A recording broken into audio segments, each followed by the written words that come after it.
விண்ணில் உள்ள சர்வதேச விண்வெளி ஆய்வு மையத்திற்கு 8 நாள் பயணமாக கடந்த ஆண்டு ஜூன் மாதம் 5ஆம் தேதி இந்திய வம்சாவளியைச் சேர்ந்த சுனிதா வில்லியம்ஸ், விண்வெளி வீரர் பூச் வில்மோர் ஆகிய இருவரும் சென்றனர்.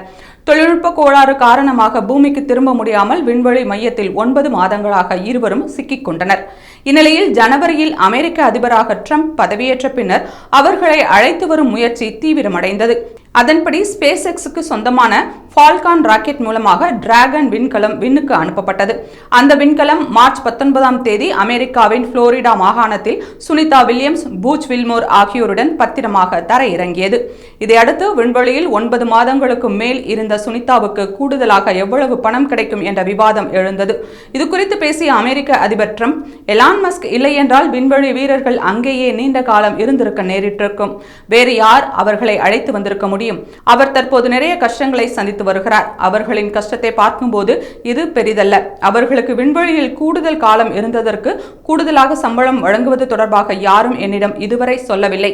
அப்படி சொன்னால் என் சொந்த பணத்திலிருந்தே எடுத்து தருவேன் என்று உறுதியளித்துள்ளார்.